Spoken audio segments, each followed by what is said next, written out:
You wake up on September 8th, 1941. The good news, you're still alive. The bad news, you're Vladimir Petrov, a 25-year-old Red Army soldier, and you've just come to in the frozen nightmare that will become known as the Siege of Leningrad. The icy air cuts your skin like razor blades.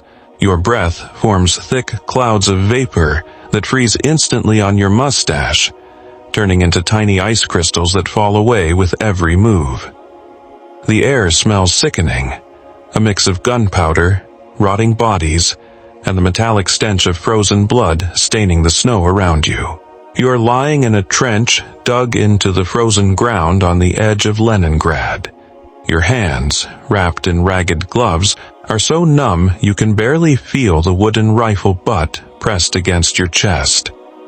The metal of the weapon is so cold that even through your gloves, it burns your skin. Behind you, the city, once majestic St. Petersburg, is slowly being strangled. The German Army Group North has finished the encirclement. 3 million people, soldiers, civilians, kids, the elderly, are now trapped in a death trap that will last 872 days. But you don't know that yet. All you know is that you're starving. Not just the usual hunger of an empty stomach, but a hunger that eats away your insides, makes your muscles twitch uncontrollably, clouds your mind, and turns every movement into a Herculean effort. The heavy boom of German artillery echoes in the distance. The noise is deafening. Not just the blasts, but the sharp whistle of shells slicing through the icy air. Each explosion shakes the ground beneath you, sending vibrations through the frozen earth that you feel deep in your bones. You try to remember the last time you ate something real. Was it 3 days ago? 4? Military rations ran out fast once the siege tightened. The daily ration you get now is a cruel joke. 250 grams of black bread made with sawdust, tree bark, and whatever else they can scrape together. This bread feels like a wet brick, and the taste is indescribable. Bitter, earthy, with a chemical aftertaste that lingers for hours. But it's all you've got. It's more precious than gold, and you guard every crumb like it's your last meal. Next to you, your buddy Alexei lies still. 2 hours ago, you nudged his shoulder, hoping he was just asleep. But when you turned his face toward you, his eyes were open, glazed over, covered with a thin layer of ice. Alexei died overnight. You didn't even notice. His body is stiff, frozen exactly as he fell. His lips are dark blue, almost black, with tiny ice crystals in his nostrils. A chill that has nothing to do with the cold runs through you. How many times did you talk with Alexei yesterday? How many times did you laugh at his bad jokes about girlfriends back home? Now he's just another frozen body in the trench, and you know if you don't find food soon, you'll be next. You close Alexei's eyes and whisper an Orthodox prayer your mom taught you when you were a kid. The words come out as icy vapor, and your numb lips barely manage to say them right. Your unit commander, Sergeant Komarov, appears in the trench like a ghost. He's so thin his uniform hangs off him like an empty coat. His eyes are sunken, dark circles making his face look like a skull. When he talks, you see several of his teeth are missing, a sign of the scurvy ravaging the troops. Petrov, he rasps in a weak, hoarse voice. We need volunteers for the lake mission. You know exactly what he means. Lake Ladoga is the city's only remaining supply route. In winter, when the lake freezes over, trucks can cross the ice carrying vital supplies. But the ice isn't thick enough yet, and the Germans constantly shell any movement there. It's a suicide mission, but the only hope. I'll go, you say, surprised by how weak and barely audible your voice sounds. Komarov nods. You leave at nightfall. Try not to die. We've lost too many men today. You spend the rest of the day getting mentally ready for what might be your last mission. You watch the other soldiers in your trench. Some sleep, others stare blankly into space. They all look like walking skeletons, ghosts of men who were once healthy and full of life. Nikolai, a 19-year-old from a farm in Ukraine, sits against the trench wall holding a faded photo. You know it's a picture of his family. Parents, siblings, maybe a girlfriend.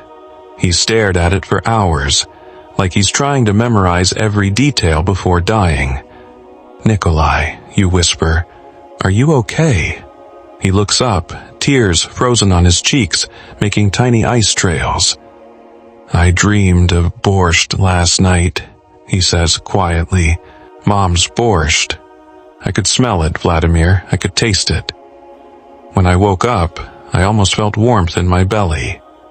You get these dreams now. Vivid dreams of food, warmth, home. Dreams so real that waking up feels like dying a little every day. Time drags on. The pale, distant sun starts to set. The temperature drops even more. You feel your legs losing circulation but don't dare move much. Movement means using energy, and you can't afford to waste any. Darkness falls at last. Komarov shows up again, this time with 3 more soldiers. You all look the same. Thin, exhausted, sunken eyes and hollow cheeks. You're the ghosts of war, now crossing the frozen lake to find the supplies that might save the city. "Listen," Komarov whispers, barely audible over the wind. "The ice is unstable. Keep your distance. If someone falls in, don't try to save him. Just keep moving. The mission matters more than our lives. This is the brutal truth of war. No heroes here, only survivors. And even survival is a luxury most can't afford." You leave the trench and start trudging through deep snow toward the lake. Every step is a battle. Your feet are so numb you can barely feel the ground. You stumble and fall several times, and getting up takes every ounce of willpower. The wind on the lake is brutal. It cuts through your clothes like paper, freezing sweat on your skin and forming a layer of ice. You can feel your fingers stiffening inside your gloves. You know frostbite is setting in, but you keep going.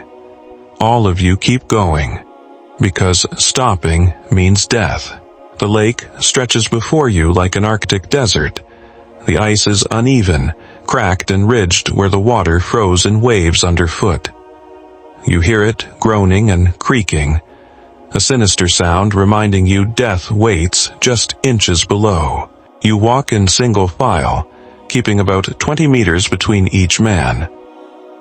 The soldier in front of you is just a dark shadow against the snow, appearing and disappearing in the mist rising from the lake.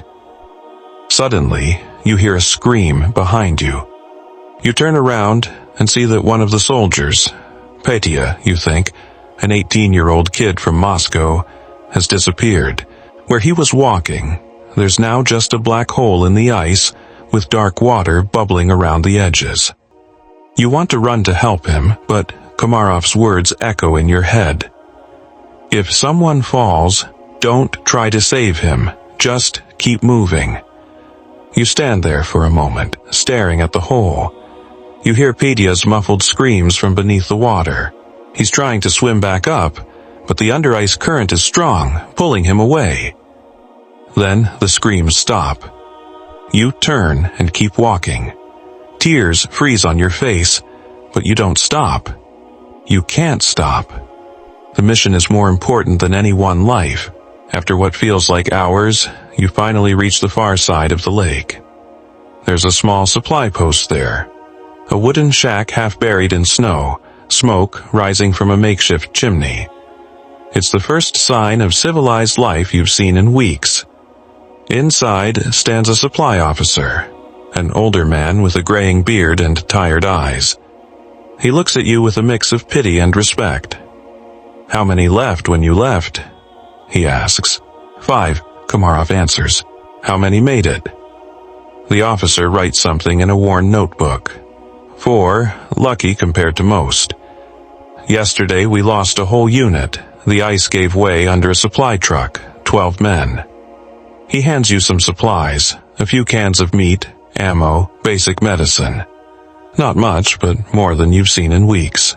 Eat something before you leave, he says, pointing to a pot boiling on a stove. It's fish soup. Not much, but it's hot. You take a bowl and smell it. The aroma is so strong your legs almost give out. The first sip burns like liquid fire going down, warming you from the inside. You have to fight back tears.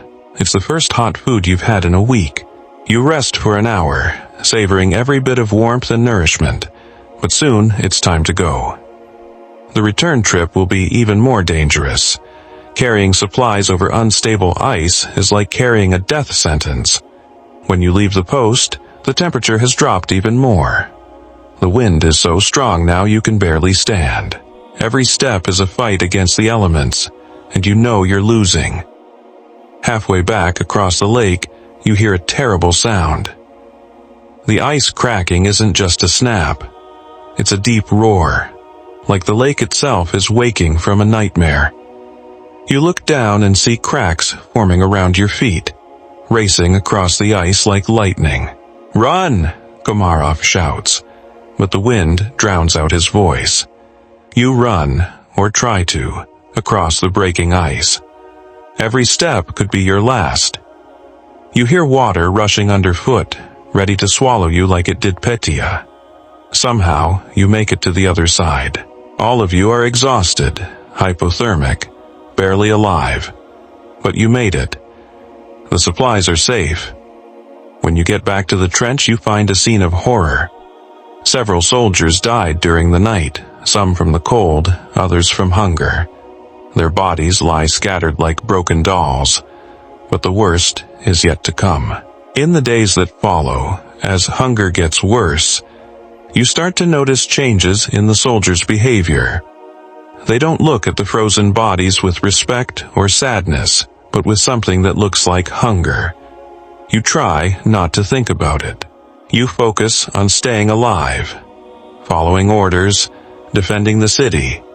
But the hunger is eating away at your sanity just as much as your body.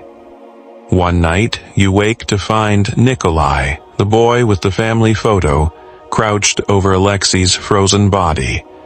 He's holding a knife and cutting. "Nikolai," you whisper, horrified. "What are you doing?" He looks at you with wild, desperate eyes. "I can't die of hunger anymore," he sobs. "I'm sorry, Alexei, I'm sorry." You want to stop him, to scream, to do something. But you do nothing because you understand. If you don't find food soon, you might do the same. This is the reality of Leningrad. No dignity here, no honor. Just the desperate fight to survive one more day. In the days after, you see more soldiers doing the same. Cutting pieces from frozen bodies, cooking them over small fires, eating in silence with tears frozen on their faces. You haven't reached that point yet, not yet, but you know you're getting close. One morning you wake up and can't feel your toes. When you take off your boots, you see several toes blackened with frostbite. You know eventually you'll have to cut them off. If you live long enough, Komarov appears again, looking even thinner, if that's possible, his eyes even more sunken. He looks at you with an expression you've never seen before. Pure despair. "Men," he says, voice barely audible. "We've got orders to break the siege. Tomorrow morning we attack the German positions." You look at him in silence. Everyone knows it's a suicide mission. "We can barely stand." You want to protest. "How can we fight well-fed, well-armed German troops?" "I know," Komarov says. "It seems impossible, but it's our only chance. If we don't break the siege, we all die here."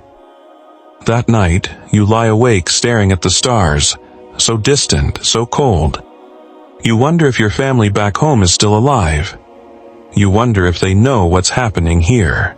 You think of your mother, her warm hands making borscht in the kitchen where you grew up. You think of your father teaching you to fish in the river near your village. You think of Katya, the girl you loved, who promised she'd wait for you. You wonder if you'll ever see them again. When dawn breaks, you get ready for what might be your last battle. You check your rifle, even though your hands tremble so badly you can barely hold it. You whisper a final prayer and join the other soldiers. You all know you'll die, but you also know you have no choice. Komarov raises his hand. For Leningrad, he whispers. You answer back. Then you charge. You run through the snow, screaming like ghosts of war. German machine guns open fire immediately, and men start dropping around you like autumn leaves. You keep running, even though you know you'll die. You keep running because it's all you know how to do. You keep running because giving up isn't an option. A bullet zips past your ear. Another hits the soldier next to you, knocking him down in the snow. You can smell the gunpowder. You hear men screaming in pain and death. You're 50 meters from the German lines when a bullet hits your leg. You stumble and fall, but you get up again. You have to keep going. You have to keep going. 40 meters, 30. Now you can see the faces of the German soldiers. Young like you, fear in their eyes. 20 meters. You raise your rifle, try to aim, but your hands shake too much. 10 meters. You hear your own breathing, your heart pounding. And then everything goes black. You wake up hours later, or maybe days. You don't know. You're back in the trench, but something's different. There are fewer soldiers. A lot fewer. Komarov is sitting beside you, bandaging a wound on your arm. He looks relieved when you open your eyes. We thought you were dead, he says. Maybe I was, you reply, voice hoarse. Maybe we all are. He doesn't answer. There's no answer to that. You look around the trench. Of the 20 men who went out, only 5 came back. The rest lie dead in the snow, frozen in twisted positions. But you didn't break the siege. The German lines are still standing. How long? You ask. How long has the siege been going on? Komarov thinks for a moment. 2 months, maybe 3. I've lost count. 2 months, you whisper. Feels like forever. Like you've been stuck in this nightmare your whole life. How much longer? You ask. I don't know, he answers honestly. I don't know. In the days that follow, you witness horrors you never thought possible. Soldiers fighting over scraps of bread. Men dying of hunger clutching photos of their families. Others losing their minds, talking to ghosts, laughing at jokes only they get. And you see cannibalism spreading, not just among soldiers but civilians too. People pushed to desperate acts just to survive another day.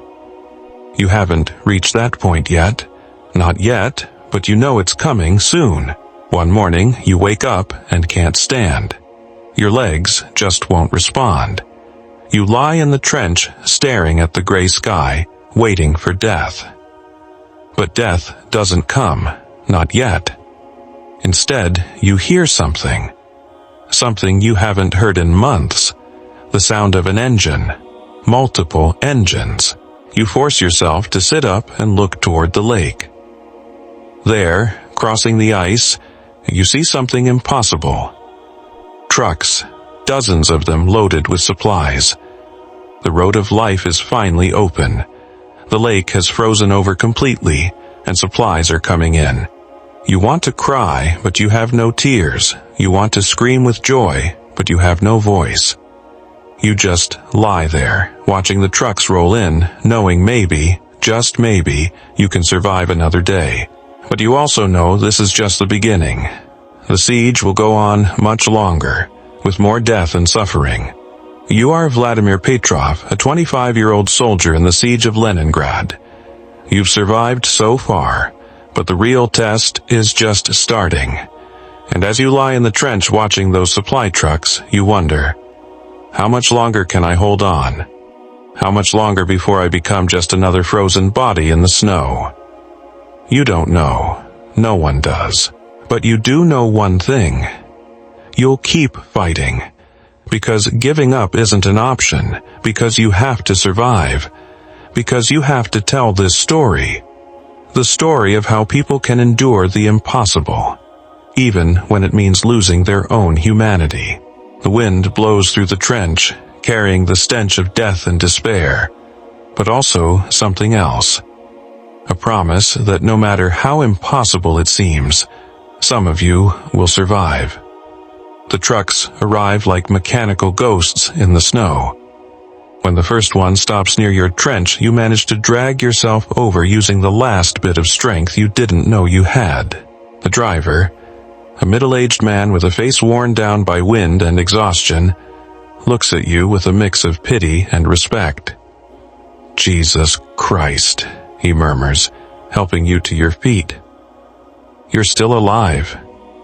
He hands you a can of meat and a piece of bread. Real bread, not the sawdust mixture you've been calling bread. Your hands shake so badly you almost drop the can. The driver helps you open it. The smell hits you so hard you almost swoon. Meat. Real meat. You don't even remember the last time you smelled that. Your mouth, numb for weeks, suddenly waters like crazy. You eat slowly, forcing yourself to chew every bite.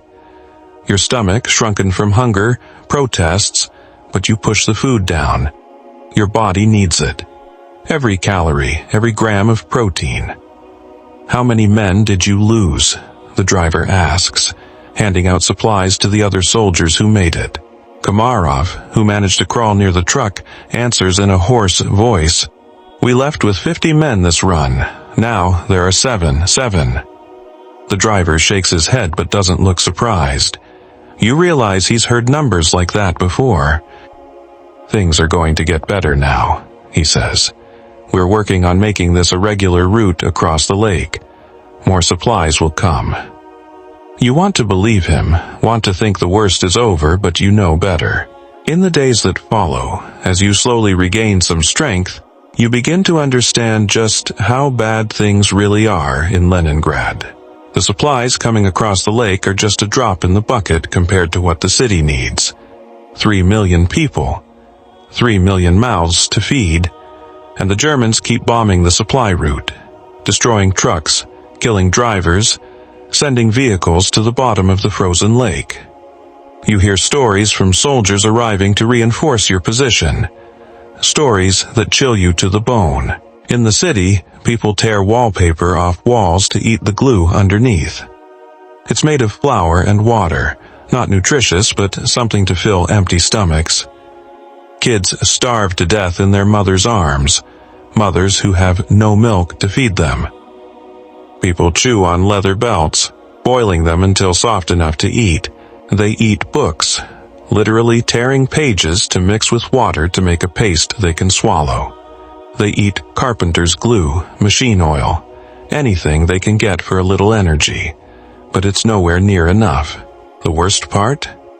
You hear whispers about black markets in the city, not for regular food but where human flesh is sold, people killing others just to survive, mothers you can't even bear to think about. A soldier named Boris, who came from a unit defending the southern part of the city, tells you a story you'll never forget. "I met a woman with her daughter," he whispers, eyes staring into nothingness. The girl was maybe 5 years old. The woman was cooking something in a small pot. When I got closer, I saw it was the girl's leg. The child was already dead, starved to death. But the mother was cutting pieces off her own daughter just to keep herself alive. Boris stops talking and stares at his hands. "I gave her my ration," he says, "told her to stop, that she'd find another way. But when I came back the next day, she was dead too. She died, clutching what was left of her daughter." You hear the story and your stomach twists, not in disgust for the food you just ate, but from the awful realization that you understand the mother. You understand the despair that pushed her to do it, and that scares you more than any German bombing. As the weeks pass, you slowly fall into what might be called a routine. Supplies come in irregularly across the lake. Sometimes the trucks make it through. Other times you hear explosions in the distance and know another shipment has gone down into the icy depths of Lake Ladoga, the road of life, as they've started calling it. And that's exactly what it is. The difference between life and death for the whole city. But it's a road built on unstable ice, constantly under fire, where death waits around every mile. You go on more missions across the lake. Each one is a calculated risk, a gamble with death. The ice shifts all the time. Places that were safe last week can turn into deadly traps the next. The drivers learn to read the ice like sailors read the sea, but even the best sometimes get it wrong. On one of these runs, you see something that will haunt your dreams forever. A truck loaded with supplies, medicine, food, ammo, breaks through the ice just 50 meters in front of you. The driver jumps clear, but the truck sinks fast into the freezing water. Tons of vital supplies disappear beneath the ice. The driver, maybe 40 years old with a graying beard, stands at the edge of the hole, staring at where his truck vanished. Tears freeze on his face. "That was food for 1,000 people," he says quietly, to no one in particular. 1,000 people who will die because I miscalculated. You step closer and put a hand on his shoulder. It wasn't your fault. The ice is unpredictable. He looks at you with hollow eyes. How many times can I say that? How many shipments have I lost before I admit I'm just not good enough for this job? You have no answer. Nobody does. The next morning, you find the driver dead in the snow, 15 meters from the hole where he lost his truck. He threw himself into the freezing water during the night. He chose to join what he lost rather than face another day. His death isn't recorded as suicide. It's marked as an accident because the truth is too harsh to be written down officially. As winter deepens, temperatures drop to levels you never thought possible. -40, -50 degrees Celsius.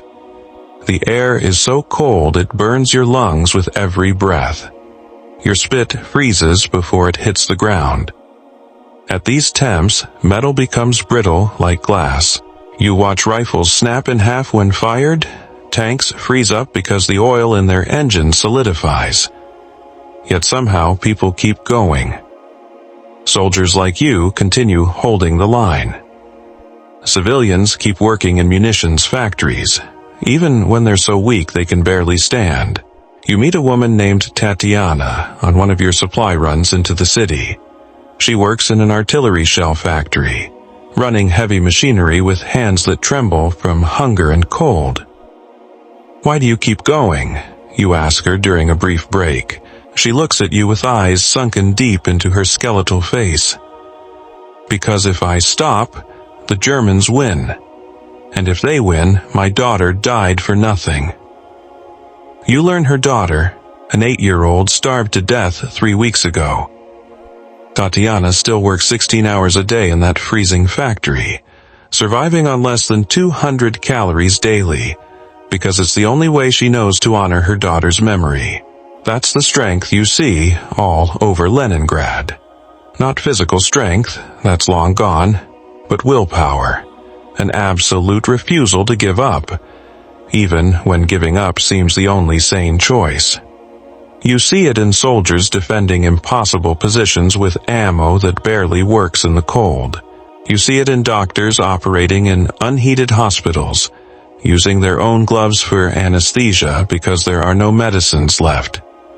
You see it in the kids who still go to school, even when they have to step over frozen bodies on the way. The school, that's something you'll never forget. During a patrol through the city, you pass a school that's still running. Curious, you and Nikolai decide to look inside. What you find feels surreal. 20 kids, ages 6 to 12, sitting in an icy classroom paying attention to the teacher. The teacher, a middle-aged woman so thin she looks like a skeleton covered in skin, is teaching math. The kids wear every coat and blanket they could find. Their breath forms clouds in the cold air. Some have clear frostbite, dark fingers, cheeks spotted white. Yet they listen. They learn. "Why do you keep coming here?" Nikolai asks one of the girls at recess. She can't be more than 7, but looks at him with a seriousness you wouldn't expect from someone so young. "Because when the war ends, I'll need to know these things. I'll rebuild our city." When a 7-year-old starving girl in a besieged city talks about rebuilding the future with that kind of certainty, it leaves you speechless. That night in the trench, you tell Komarov the story. He listens quietly, then stares at the stars for a long time. "Do you know why we'll win this war?" he finally says. "Why? Because they can kill us, bomb us, surround us, starve us. But they can't kill our will to keep going. And as long as that's alive, they've already lost." Do you want to believe him? Some days you do. Other days, when you see another soldier starve to death, when you hear about another truck lost in the lake, when you feel your own muscles wasting away from lack of food, you wonder if willpower is enough. But then something happens that changes your perspective. It's March of 1942. You've been in Leningrad for 7 months. Though it feels like a lifetime, the road of life is running more smoothly now. Still dangerous, still deadly, but more consistent. Supplies arrive more regularly. You're making your 10th crossing of the lake when you see something you'll never forget. On the other side of the ice, walking toward the city, you see a column of people. Hundreds of them. Men, women, children, all carrying whatever belongings they have on their backs. Who are they? You ask the truck driver you're riding with. He smiles, the first genuine smile you've seen in months. They're people coming back, returning. We managed to evacuate some folks in the fall before the siege fully closed in. Now that things are a little better, some are coming home to rebuild. You watch the column crossing the ice. They know exactly what awaits them in the city. The hunger, the cold, the constant death, but they're coming back anyway. One of them is an elderly woman, maybe 70, carrying a small suitcase. She walks slowly but with determination. When your truck passes her, she waves and shouts, "Thank you for keeping our city alive." In that moment, you understand something fundamental about human resilience. It's not about not being afraid, it's not about not suffering. It's about carrying on despite fear, despite suffering. These people are coming back to a city that could kill them. Because it's their city, because it's where they belong. No amount of suffering can change that. When you get to the city that night, you see something you haven't seen in months.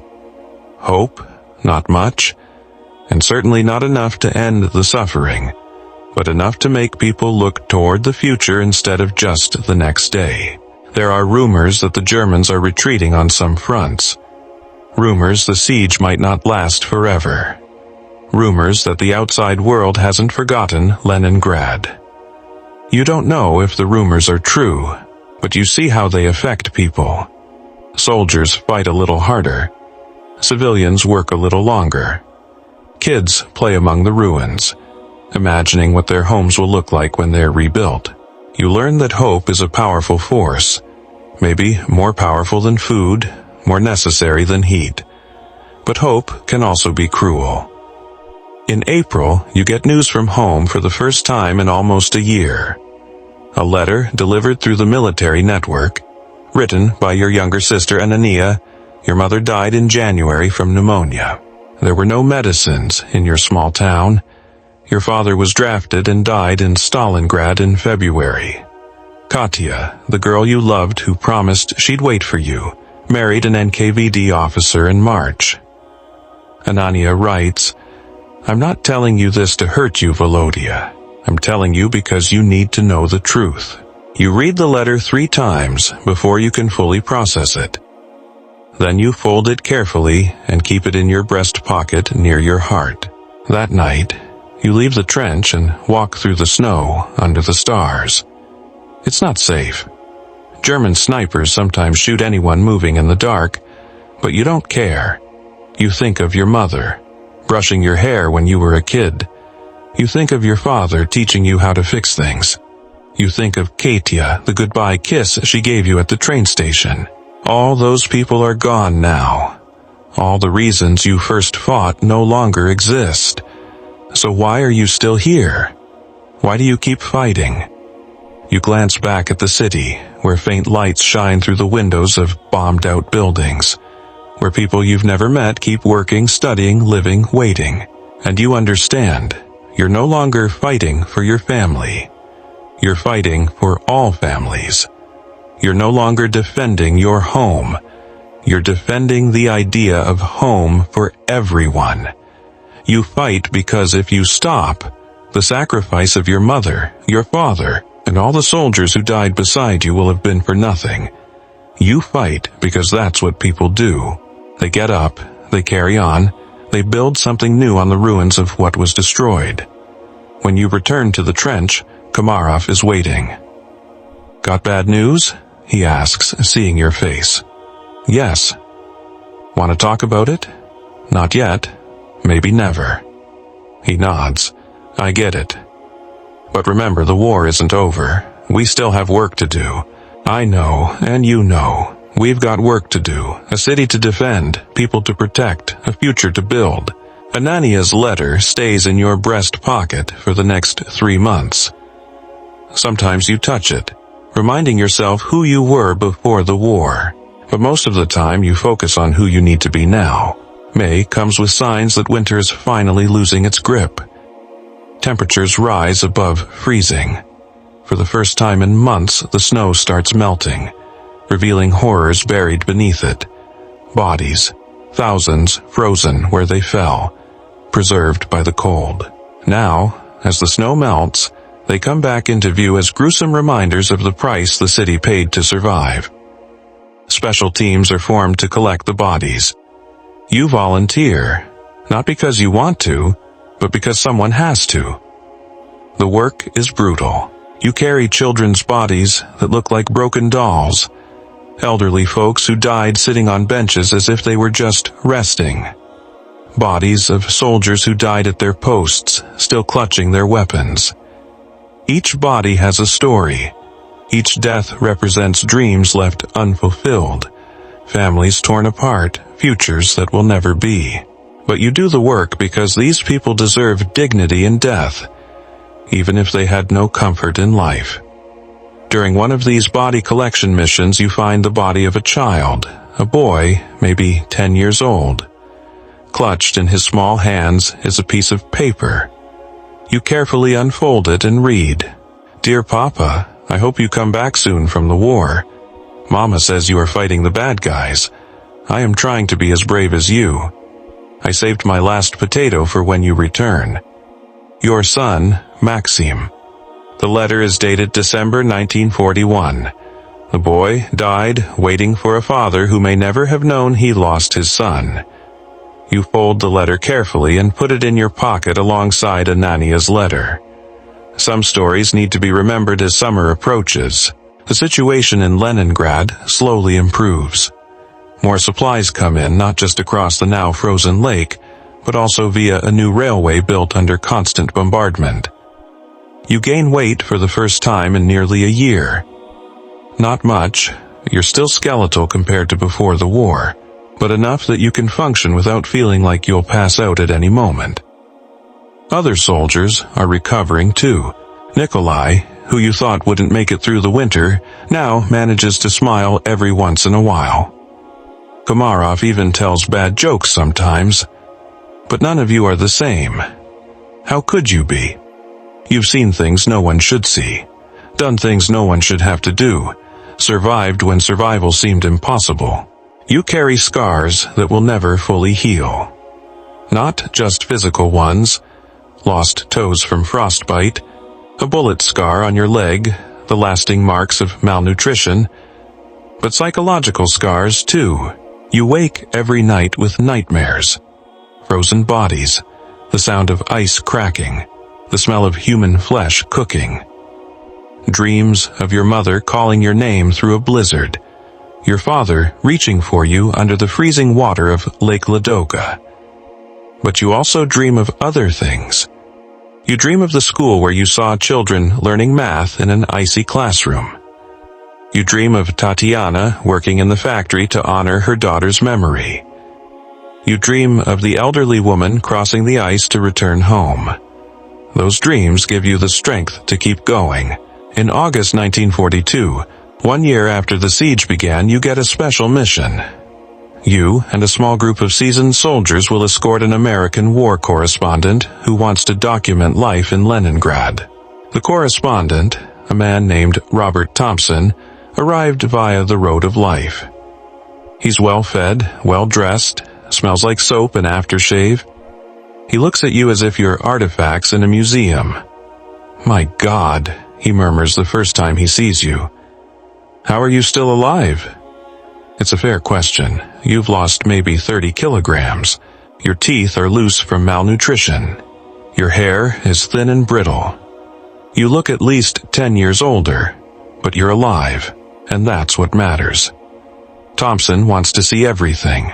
The trenches where you fought, the spots where you collected bodies, the route across Lake Ladoga, the factories where people like Tatiana keep working. As you move through the city, you see Leningrad through a stranger's eyes for the first time in over a year. You're shocked by what you see.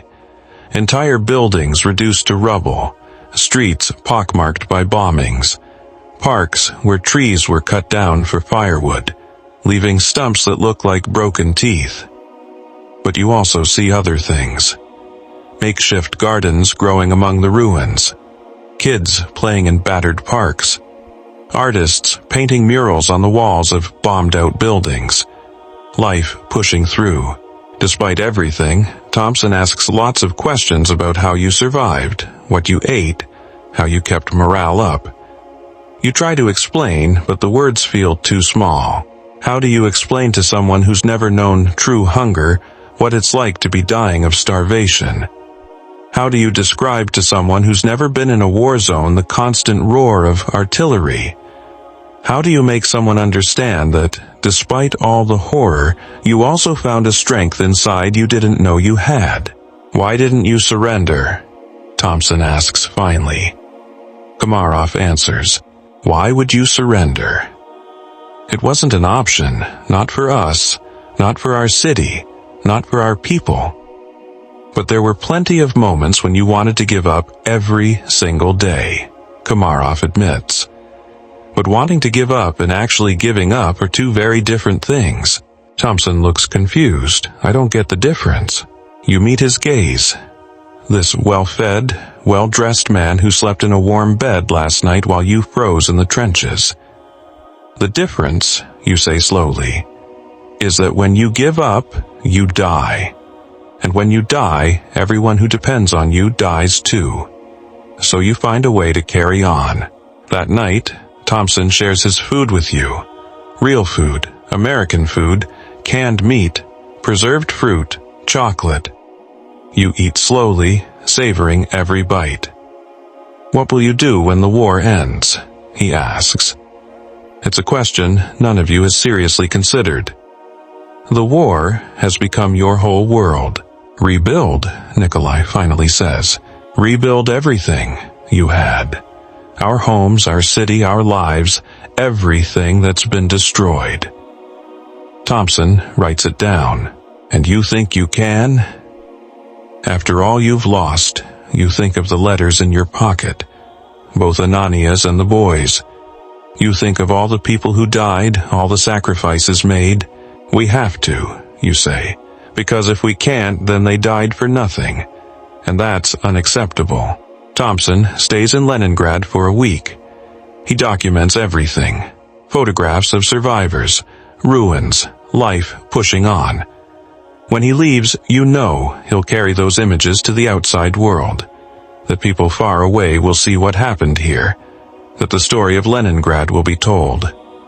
That matters, not for glory or recognition, but because you want the world to know it really happened. That people really lived this.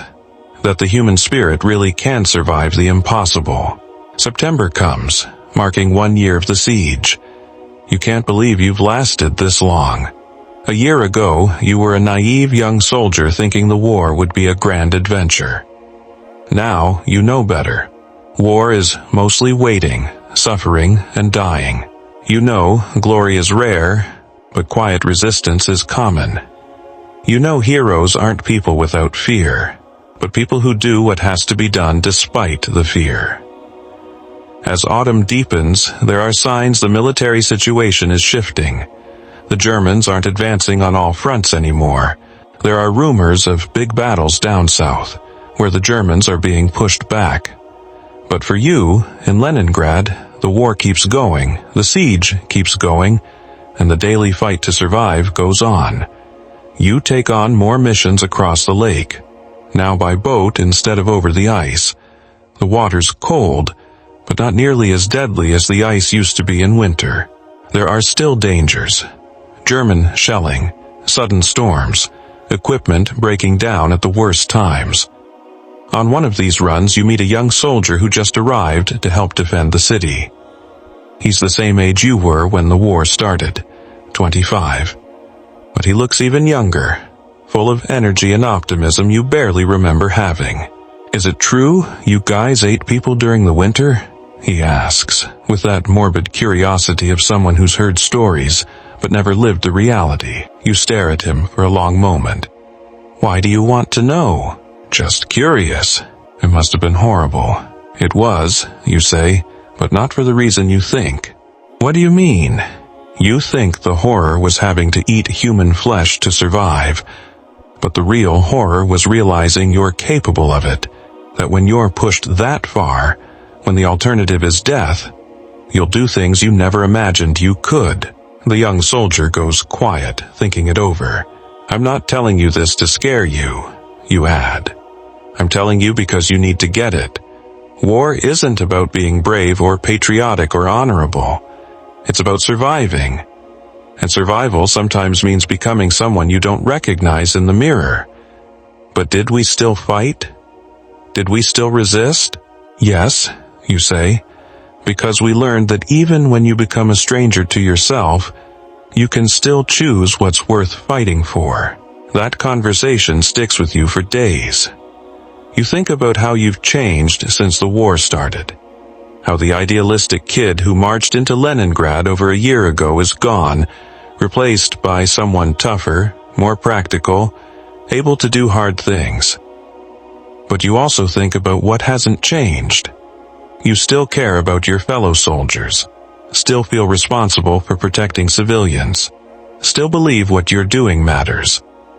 The war stole your innocence, but it didn't steal your humanity. Maybe that's what matters most. October 1942 brings the second winter of the siege. You thought nothing could be worse than the first, but you were wrong. Not because things are worse. Supplies are actually steadier now, and you've learned survival tricks you didn't know before. It's worse because now, you know exactly what you're up against. In the first winter there was a kind of mercy in ignorance, hope that it would be over soon. Now you know it could last forever. Knowing that kind of endless suffering is in many ways worse than the suffering itself, you're in a new position now, promoted to sergeant after Komarov was killed by artillery in September. The promotion comes without ceremony, without congratulations. Komarov was alive one morning, dead the next, and someone had to take over. Now you lead 15 men, mostly young replacements who showed up over the summer. They look at you with a mix of respect and fear. Respect because you survived everything Leningrad threw at you. Fear because they see in your eyes what that survival cost. One of them is Dmitry Volkov, 19, son of a Moscow professor. He arrived 2 months ago full of patriotic stories about defeating fascism and defending Mother Russia. Now he shakes in the trench every time artillery whistles overhead. "Sergeant Petrov," he whispers during a heavy bombardment, "when will this end?" You look at the boy, because that's what he is, and see the scared version of yourself from 18 months ago, looking for answers nobody has. "It won't stop," you say honestly. "You just learn to live with it." How? One day at a time, sometimes an hour at a time, sometimes a breath at a time. It's the same answer Komarov gave you long ago, and now you understand why. Not because it's comforting, but because it's true. The bombardment lasts 3 hours. When it finally ends, 2 of your men are dead, torn apart by fragments that found impossible gaps in your defenses. You only knew them a few weeks, but you feel that familiar stab of loss. You don't let yourself grieve long. There's no time. There never is. While you organize getting the bodies out, you get orders for a new mission. Intelligence says the Germans are planning a big winter assault, trying to finally break the city's defenses. Your unit must do reconnaissance, go behind German lines and gather intel on their preparations. It's a suicide mission, of course, but all missions are. The difference now is some people come back. You pick 5 men to go with you. Nikolai, naturally. He survived everything so far and has a sharp instinct for danger. Dmitri, because he needs to learn, and the only way to learn is by doing. And 3 other vets who know how to move quietly through the snow. You set out at dusk, moving through no man's land. Snow falls heavily, which helps and hurts. It hides your movements but makes it hard to find your way. The ground between the lines is a graveyard. Bodies from both sides frozen where they fell, mixed in with bomb craters and tangled barbed wire. Some spots are so packed with the dead you have to step on them to move forward. "Tell my mother I wasn't a coward," one man says. "I'll tell her you were the bravest soldier I ever knew," you reply. He smiles and closes his eyes. He dies holding your hand. 17, far from home in a war he barely understood. That night you write a letter to his mother. It's the hardest letter you've ever written. How do you tell a woman her son died for something bigger than himself? How do you find words that make a senseless death feel like it mattered? You tell her what she needs to hear. He died quickly. He didn't suffer. He was loved by his brothers in arms, and his sacrifice helped save the city and everyone in it. Part of it is true. September also marks the siege's 2nd anniversary. 2 years of non-stop war, death, and suffering. 2 years that feel like a lifetime. By now, you've been promoted to lieutenant, commanding 60 men spread across several positions. Most are young soldiers, but some are veterans like you, men who have learned to survive hell because there's no other choice. The anniversary passes quietly. No speeches, no celebrations, just another day trying to stay alive in a city that refuses to die. But you mark it in your diary. 2 years since it began. Thousands of friends dead. Hundreds of thousands of civilians killed. An entire generation shaped by this war. Yet the city still stands, people still live, children still go to school, artists still paint in bombed-out studios, musicians still play in frozen concert halls. Life goes on. Not a normal life, but life nonetheless. And maybe that's the greatest victory possible under the circumstances. October brings rumors that become harder to ignore. The siege is ending. Not tomorrow, not next week, but soon. The Red Army is pushing the Germans back from the city's edges. Supply lines are being restored. Normal life is starting to return to parts of Leningrad. You don't want to believe it at first. Hope has let you down too many times, but the evidence piles up. German artillery fire drops off. Air raids nearly stop. New supplies come in at levels unseen since before the siege. Most telling, civilians begin returning to parts of the city they'd abandoned, People emerging from cellars they've lived in for 2 years. Families reuniting. Kids playing in the streets. You get orders to pull your company back to a secondary defensive line. A standard move when the enemy's retreating, but it feels surreal after so long in the trenches. For the first time in 2 years, you sleep through the night without artillery fire. The silence is so complete it wakes you. You lie in bed, hearing nothing, wondering if something's wrong. Nothing's wrong. For the first time in a long time, nothing's wrong. January 14th, 1944. The official announcement, the siege of Leningrad is over. German forces have been pushed beyond artillery range. Supply lines are restored. Civilian life can resume. Do you hear the announcement on the radio at company headquarters? 60 men sit in complete silence as the announcer declares the end of the longest siege in modern history.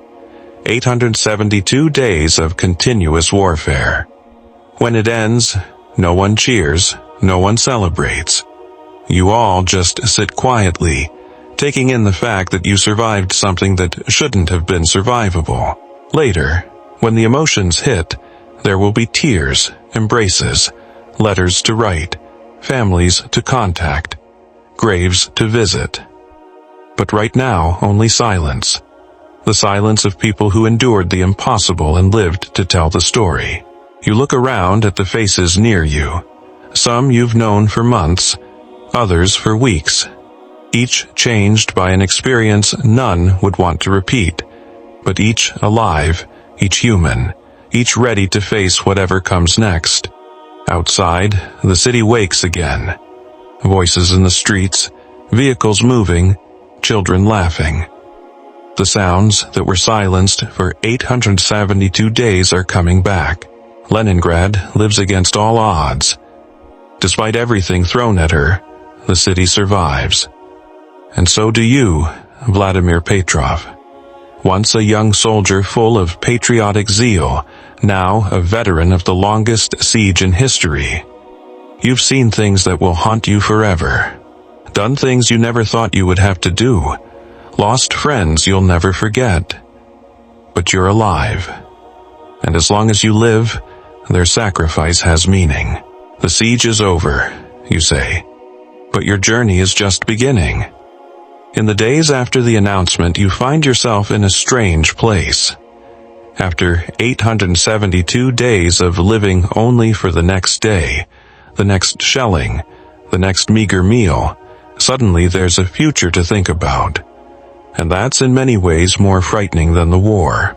You sit in your command post, looking over reports from Moscow, orders for gradual demobilization, plans for rebuilding the city, lists of soldiers to be sent to other fronts where fighting continues. Your unit will stay in Leningrad for a few more months, helping the transition back to civilian life, but eventually you'll be transferred too. The military machine doesn't stop just because one siege ends. Pavel Mikulov, one of your veteran soldiers, walks in carrying a bottle of vodka he somehow got his hands on. "Lieutenant," he says, setting the bottle on the table, "I figured we ought to mark the moment." You look at the bottle, then at Pavel, who lost 2 fingers to frostbite the first winter, whose scar runs from his left ear to his chin, whose eyes have that distant look all veterans get. And you realize he's right. "You're right," you say, finding 2 dented metal cups. "We should mark it." You pour the vodka. The burn in your throat is sharp, unaccustomed to anything stronger than weak tea, but the warmth spreads through your chest, and for the first time in months you let yourself relax. "To what comes next?" Pavel toasts. "To what comes next," you reply. But inside, you wonder what exactly is coming next. You're 27 and have spent the last 2 years as a full-time soldier. Before the war, you worked in a tractor factory in your hometown, but that life feels like someone else's. How do you go back to civilian life after learning to kill? How do you connect with people who've never seen war? How do you explain what you did, what you saw, what you became? Those questions haunt you in the weeks that follow, as you oversee your unit's shift from war to peace. It's a strange process. Soldiers who were shooting at Germans one week are clearing rubble and handing out supplies to civilians the next. Many of your men struggle with the change. Alexei Petrov, a young soldier who joined your unit over the summer, starts waking up screaming, convinced he's under attack. Others get hyper-aggressive in normal situations, seeing threats everywhere. You recognize these signs because you feel them yourself. The civilian world feels unrealistically peaceful. Talking about the weather or food feels trivial after 2 years of facing life and death every day. One morning, while supervising supply distribution, an elderly woman approaches. She's small, maybe 70, her white hair carefully styled despite all she's been through. "Lieutenant Petrov?" she asks. "Yes, ma'am. I'm Anna Kozlova, mother of Sergei Kozlov." Her name hits you like a punch. Sergei Kozlov, the 17-year-old who died carrying messages, whose last wish was for you to tell his mother he wasn't a coward. "Mrs. Kozlova," you say, suddenly lost for words. "I got your letter." She keeps going, her eyes holding back tears. "I wanted to thank you in person." "There's no need to thank me, ma'am. Your son was just a boy." She gently interrupts you. "A boy who wanted to impress men like you.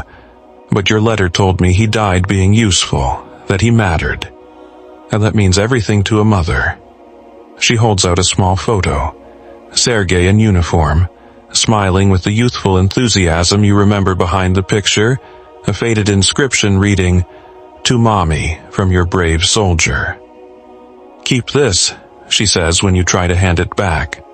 So you remember that not every death in war is meaningless. Some are necessary. That night you lie awake, staring at the photo. Sergei looks so young, so innocent, so different from the weary soldier whose life ended in your arms. The war stole more than his life. It stole his childhood, his chance to discover who he might have become. But his mother is right. His death wasn't meaningless. He died carrying a message that saved others. He died doing his duty, protecting people he never even knew. That's the only way to make sense of it all. You resolve to find purpose in loss, meaning in sacrifice, hope in tragedy. Early one morning, you get orders for your transfer.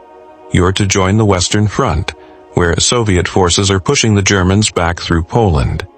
The war's far from over, even though the siege of Leningrad has ended.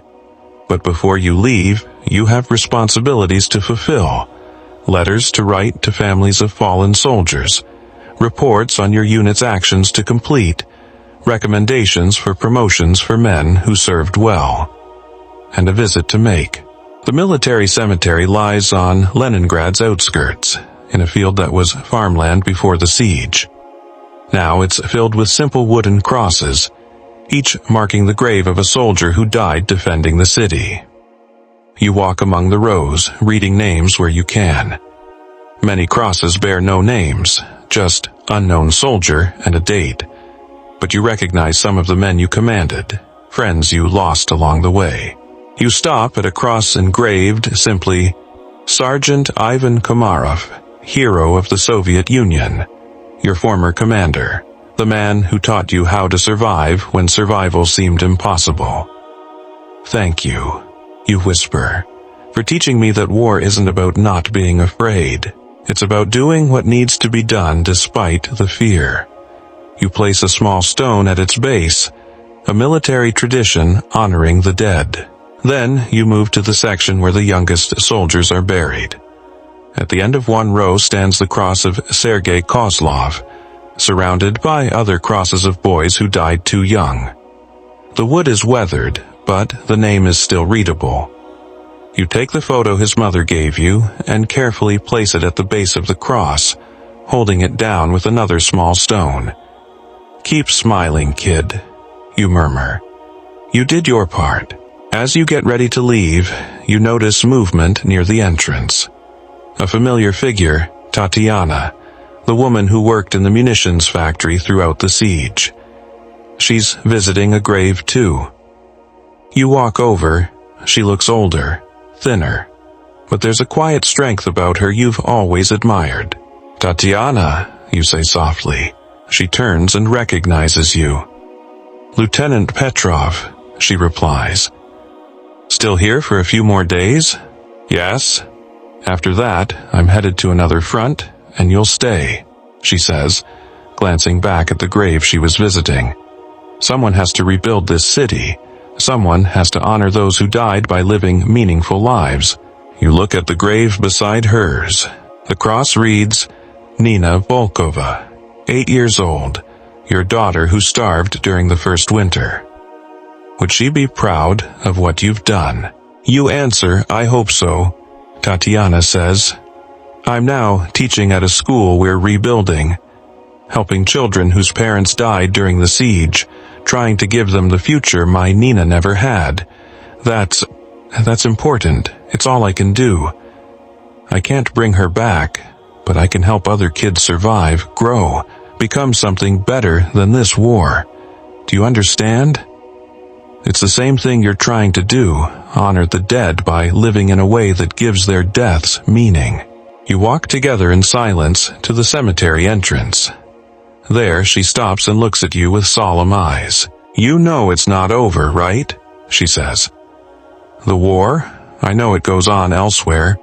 But what the war did to us, what we saw, what we did, that doesn't just end because the Germans left." She's right. The nightmares keep coming. The memories stay. The sudden jolt at loud noises won't go away. It's hard to relate to people who never lived through war. "So how do we deal with this?" you ask. "Find purpose," she replies. "Use what we learned to help others. Keep alive the memory of those who died and build something better on the ruins." It's a simple answer, but you know she's right. Life goes on, and it's up to the survivors to decide what to do with it. Your last week in Leningrad is spent finishing reports and getting your men ready for transfer. Some go with you to other fronts. Others are demobilized and sent home. Some stay to help rebuild the city. Pavel Mikhailov, your veteran soldier, will be demobilized and return to his farm in Ukraine for good. You shared trenches, food, dangers. Now you say goodbye, knowing you probably won't see each other again. "Take care out there," he says, referring to your new command. You too. Civilian life can be tougher than war in some ways. How so? In war, your goals are clear. Survive, protect your comrades, finish the mission. In civilian life, sometimes it's hard to know what the point is. Pavel laughs, but it isn't a happy laugh. "You're right, but I'll figure it out. I have to. All of us do." Your last night in Leningrad, you walk the city streets. It feels strange. No blackout lights, no constant artillery roar. Lights shine in the windows of bombed-out buildings still standing. People stroll slowly, without the fear that ruled the last 2 years. The city is healing, slowly, painfully, but clearly. You stop in front of the school you visited during the siege. It's been rebuilt, and through the windows you see children studying again. Posters on the walls, maps, textbooks. A small plaque by the entrance lists teachers and students who died during the siege, tragically many, next to another plaque naming the new teachers and students. Life goes on. That night you write a letter to Anya, your sister.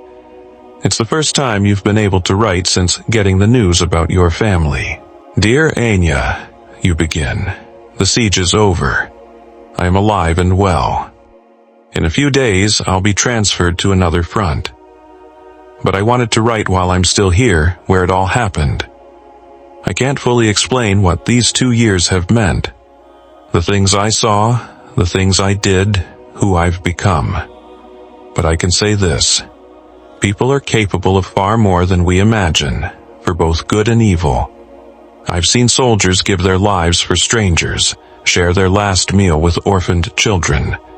I've seen teachers keep teaching in bombed-out schools. I've seen doctors operate without anesthesia to save lives. But I've also seen things that still wake me at night. Things no one should ever have to do or witness. What I've learned is that war doesn't make people heroes or villains. It just reveals who they truly are when everything else is stripped away.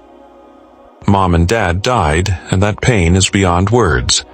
But their deaths won't be in vain if we can build something better than before. Take care of yourselves, keep our family alive in some way, and remember that no matter how dark things get, people can survive anything if they fight together. Your brother, Vladimir. You seal the letter and leave it to be posted. Then, go to sleep for the last time in the barracks you've called home for nearly 2 years. Tomorrow you'll head to a new war in a new place, with new soldiers to command. But you'll carry with you the lessons of Leningrad. The lessons about resilience, sacrifice, and what really matters when everything else is gone. You'll carry the stories of those who died, Sergei, Alexei, all the others. Their memories will live on through you, their lives will continue, and you'll carry something more. The certainty that no matter what the future holds, you can endure it. Because if you can survive the siege of Leningrad, you can survive anything. In the morning, you join the column of soldiers marching out of the city. You turn once to look back at the towers and domes of Leningrad, silhouetted against the morning sky. The city survived, its people survived, and you survived. Now, it's time to figure out what to do with that survival. The column moves forward toward a new war, new challenges, new suffering, but also toward the chance for final victory, peace, and a future where stories like Leningrad's never have to be lived again. You march with your soldiers, carrying the lessons of the past into an uncertain future. But for the first time in a long time, you feel something you haven't felt during the entire siege. Real hope. Not just hope for survival, but hope that all the pain, sacrifice, and loss can lead to something better. Hope that the story you've lived, and are still living, will have an ending that makes all the suffering worth it. The road stretches ahead, disappearing into the distance. You don't know what's waiting there. More war, more death, probably more tests of human endurance. But you also know you'll find more examples of human strength. More people willing to give everything for others, more moments of compassion in the middle of cruelty. And eventually, yes, eventually, you'll find peace. Not the peace of those who never fought, but the peace of those who fought, survived, and chose to use that survival to build something better. That's the promise you make to yourself as you march away from Leningrad. To use what you've learned about war, death, and the human ability to endure the impossible to help create a world where those lessons aren't necessary anymore. It's a big promise. Maybe impossible to fully keep, but it gives meaning to everything you've been through. It honors the dead and offers hope to the living. And as you march forward, carrying that promise with your gear, you finally understand why you survived when so many others didn't. It wasn't luck, it wasn't fate, it was responsibility. The responsibility to tell the story, keep the memory alive, turn suffering into wisdom, loss into purpose, tragedy into hope. You are Vladimir Petrov, survivor of the siege of Leningrad. You've seen humanity's worst and its best. You've learned people can be broken but not destroyed, wounded but not defeated.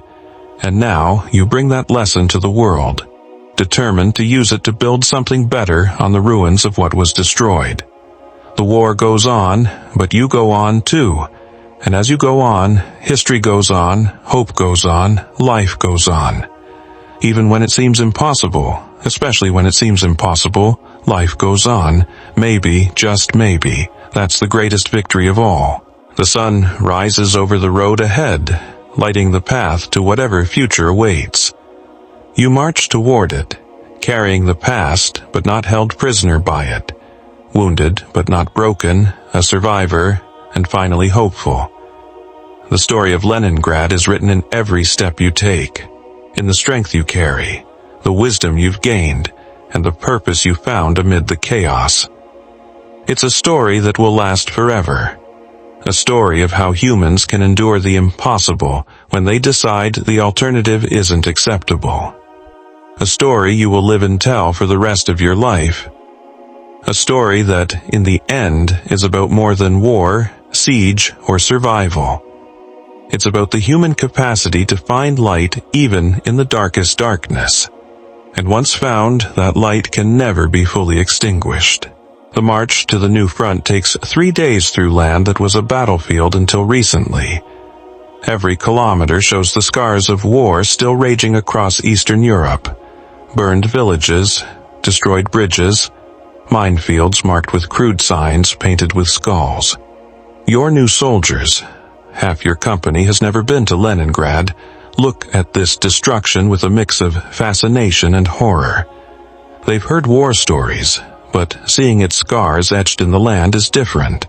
Lieutenant, a young soldier named Boris Andrei, asks during a rest stop, "Is it true you ate rats during the siege?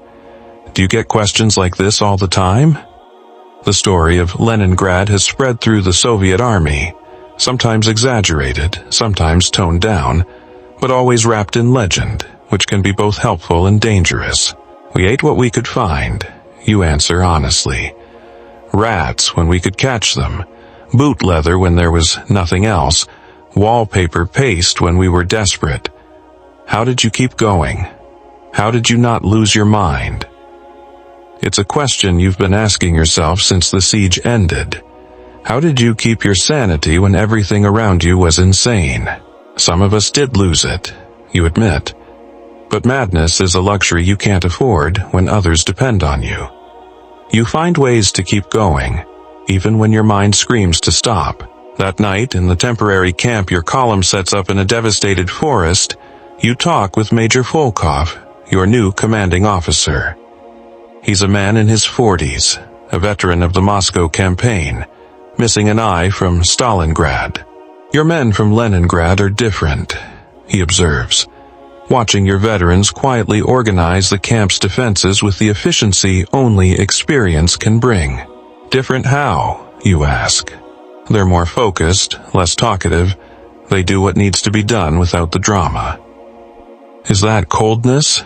"Not coldness," Volkov replies, "but saving psychological energy." "How long did the siege of Leningrad last again?" 872 days. He whistles low.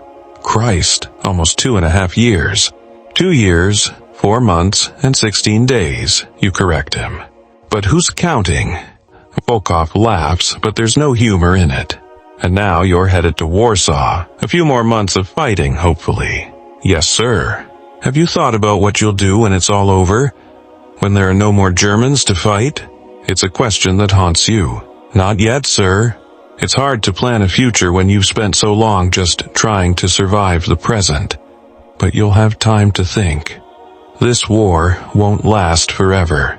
Yet, as you lie in your sleeping bag that night, staring at the stars through the torn canvas above, you wonder if Volkov's right about you.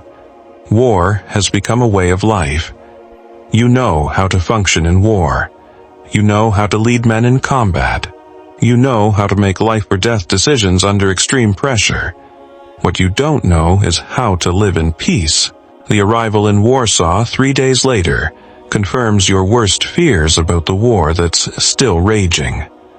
The city is a pile of rubble that makes bombed-out Leningrad look orderly.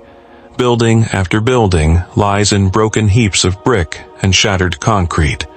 Whole streets have simply vanished. But worse than the physical destruction is the human destruction. On the outskirts, your column passes what you first think is a refugee camp. Then you see barbed wire, guard towers, the ovens. It's a German extermination camp. You've witnessed much horror during the siege. You saw people die of hunger, cold, disease, violence. But this is something else. Industrial horror. Mass death organized with cold, bureaucratic efficiency. Your first instinct is to look away, not to face it, but you force yourself to look. As a commander, you have to bear witness, understand what you're fighting against. The survivors the Soviet troops have barely freed look inhuman. Skeletons draped in skin, huge eyes and hollowed-out faces, moving like ghosts. They stare at the Soviet soldiers with a mix of relief and distrust, as if they can't believe the nightmare's truly over. A military doctor is organizing care for them. You offer to help, but he shakes his head. "Don't touch them yet," he warns. "Many are so malnourished that even water can kill if given too fast. We have to reintroduce food slowly." You watch doctors and nurses work with infinite patience, spooning tiny amounts of broth to the survivors, speaking gently to people who may not have heard kind words in years. That night you write in your diary, "For the first time in weeks, I saw what the Germans call the final solution. There are no words strong enough to describe what I witnessed. I thought I'd seen the worst of human nature during the siege. I was wrong. The siege was cruel, but it was the cruelty of war. This is something else. Systematic, organized, bureaucratic evil. Now I understand why we fight, not just to defend our land or our people, but to stop this madness from spreading across the world. There can be no negotiation with those capable of this. There can be no compromise." The following days are spent setting up defensive positions on Warsaw's outskirts as Soviet forces prepare for the final push through Poland toward Germany. You use the time to train your new soldiers, sharing lessons learned during the siege, but you discover some lessons can't be fully taught. How do you explain to someone who's never known true hunger what it's like to die of starvation? How do you describe to someone who's never lived under constant bombardment what it means to live in endless fear? You do what you can, teaching practical survival skills. How to conserve energy, how to spot frostbite, how to keep functioning when you're beyond exhaustion. But most importantly, you try to teach them about looking out for each other. How to preserve their humanity when everything around them is trying to destroy it. "Remember," you say during training, "you're not just fighting for yourself, you're fighting for everyone around you." That changes everything. Boris Andreev, the young soldier who asked about rats, raises his hand. "What do you mean, Lieutenant? When you're fighting just for yourself, it's easy to give up when things get hard. But when you're fighting for others, giving up is not an option. You find strength you didn't know you had. It's a lesson you learned in Leningrad, watching soldiers like Komarov push on long past their limits. A lesson that saved your life countless times." January 1945 brings the Great Soviet Offensive, millions of soldiers advancing across Poland, pushing the Germans back toward their own land. You and your company are part of a rifle division moving through central Poland, liberating towns and villages held by the Germans for more than 4 years. The war here is different from the siege in Leningrad, more mobile, more fluid. You cover kilometers every day, instead of fighting for inches every week, but it's also impersonal. In Leningrad, you knew every stone and building.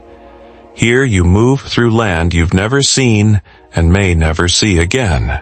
During one march, your company liberates a small town called Kelt. The Germans pulled out overnight, leaving behind only a few snipers and lots of booby traps. The locals, mostly Polish survivors, come out slowly when they realize the Germans are really gone. They look at the Soviet soldiers with a mix of relief, gratitude, and unease. Do you understand their unease? To them, Soviet soldiers are liberators, but also a new kind of foreign control. The freedom you bring comes with strings attached. But for now, politics matter less than basic needs. The people are hungry, cold, traumatized by years of brutal occupation. You organize the distribution of medical supplies and food from your reserves. It's not much. Your own rations are limited, but it's all you can do. An elderly woman approaches you as you oversee the distribution. She must be 70, though she looks much older. Years under German occupation have aged everyone prematurely. Spasibo, she says in broken Russian. Thank you for freeing us. You're welcome, babushka. You're safe now, my grandchildren. She keeps talking, tears streaming down her wrinkled cheeks. The Germans took my grandchildren 2 years ago, an 8-year-old boy, a 6-year-old girl. Have you seen children anywhere? Maybe in camps? You think of the extermination camps you saw, the skeletal survivors, the industrial efficiency of German death. You know the chances her grandchildren are still alive are almost zero, but you can't tell her that. We'll keep looking, you say. If they're alive, we'll find them. It's a gentle lie, but a necessary one. Hope can be cruel, but total despair is worse. That night, you talk with Pavel Miklov about the encounter.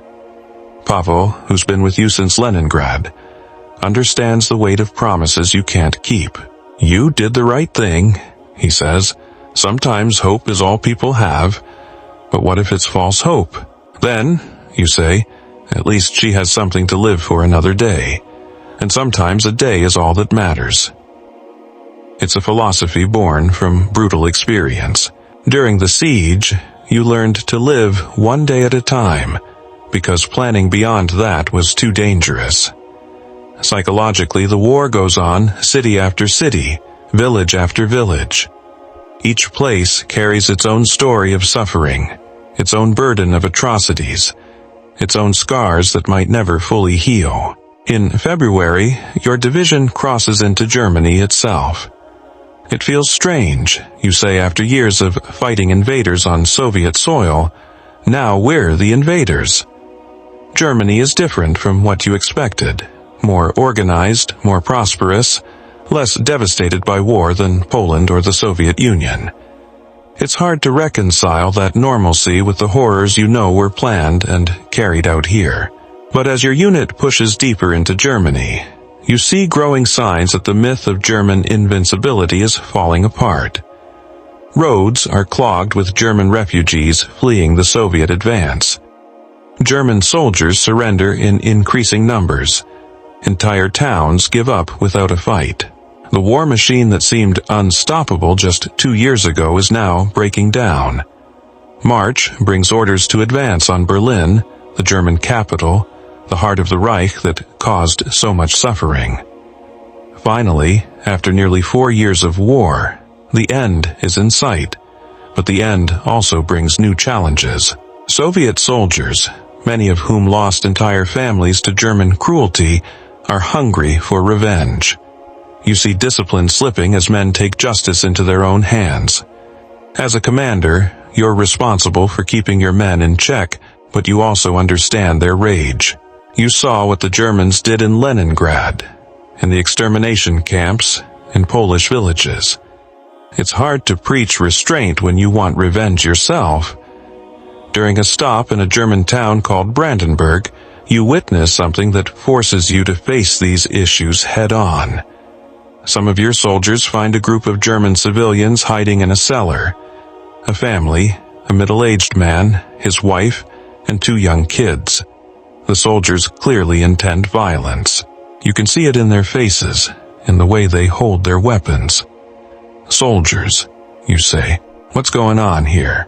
Germans, Lieutenant, one answers. We found Germans hiding. I see that, you say, and you want to settle the score for Leningrad, for everything. You look at the family. The man is terrified, shielding his wife and kids with his body. The children are crying. The woman prays quietly. They look just like the Soviet families you saw brutalized by German soldiers. These are civilians, you say firmly. They're not soldiers, they're Germans. Another soldier argues, they supported this. Everyone did maybe, but we're not like them. We don't kill children. Why not? He challenges. They killed our children. It's a powerful argument. You think of Sergei Koslov, killed at 17. You think of the children who starved in Leningrad.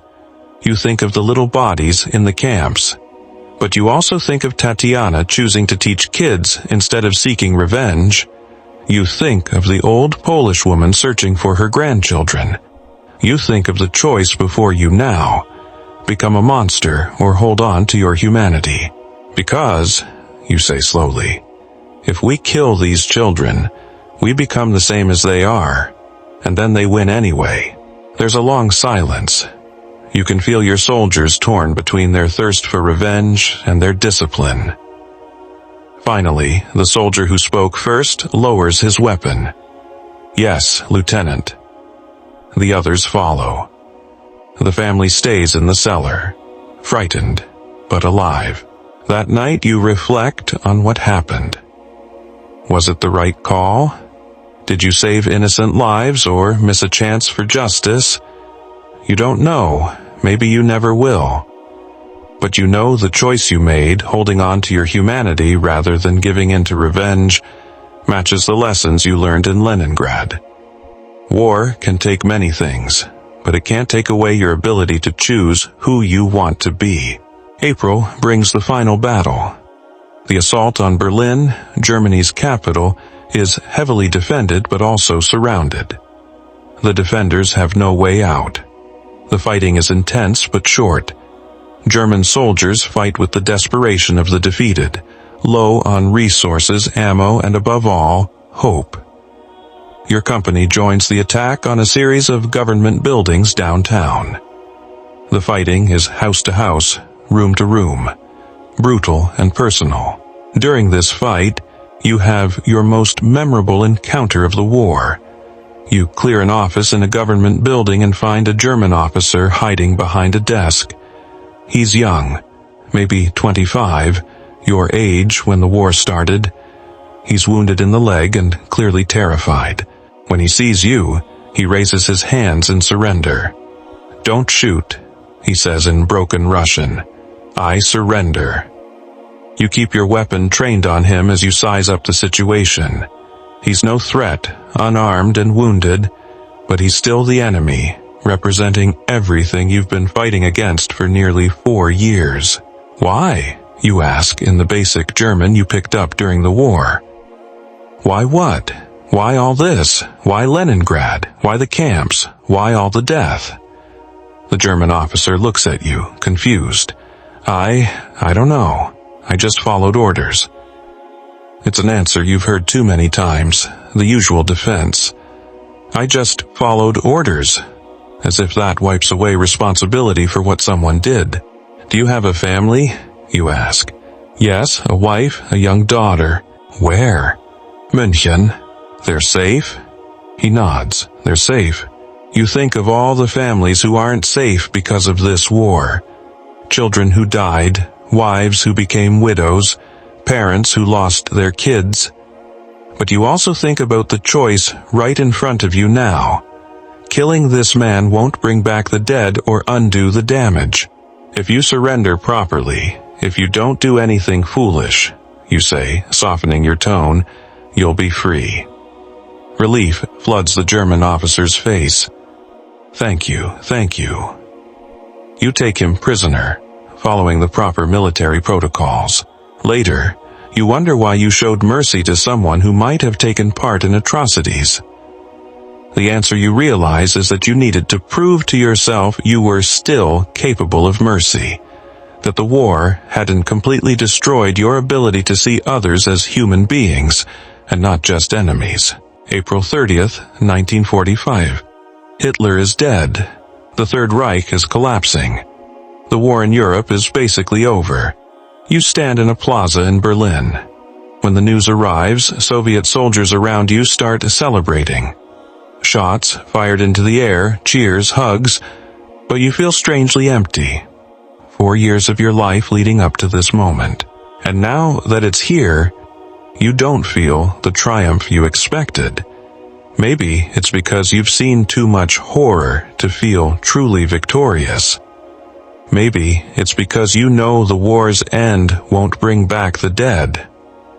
Maybe it's because you're starting to realize now you have to figure out how to live in a world at peace. Pavel Miklov walks up, carrying a bottle of vodka he somehow got. "It's over," he says simply.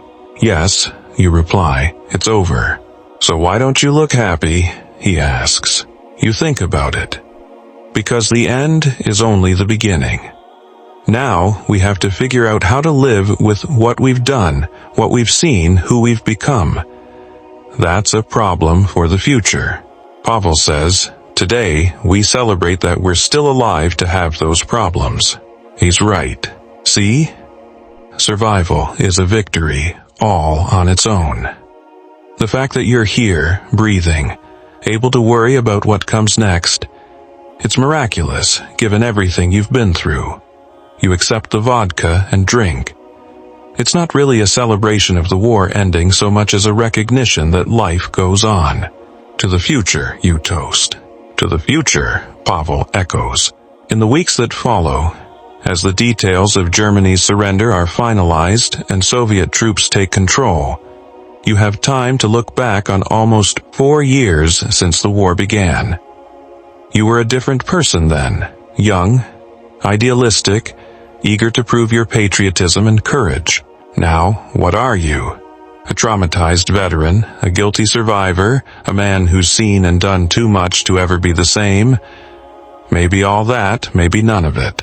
Maybe you're just someone who's learned that life is more complicated than you ever imagined when you were younger. You get orders to stay in Germany as part of the occupation force. You'll help establish civil order, process war criminals, oversee denazification. It's important work, but it means being away from home for who knows how long. You don't yet know when or if you'll return to the Soviet Union. Maybe that's fitting. You're not sure you're ready for home yet. You're not sure the person you've become can fit into the world that existed before the war. For now, you have work to do, responsibilities to fulfill, people to lead through the tough transition from war to peace, and you have stories to preserve, memories to keep alive, lessons to pass on. The war may be over, but its effects will last forever. Your job now is to help shape those effects, to make sure all the suffering and sacrifice lead to something better. It's a heavy responsibility, but one you accept willingly because you survived. And survival comes with obligations. To remember, to honor the dead by living with purpose, to use what you've learned to help others avoid the mistakes of the past. You are Vladimir Petrov, veteran of Leningrad, survivor of the Second World War. Your story didn't end when the guns went silent. It might only be just beginning.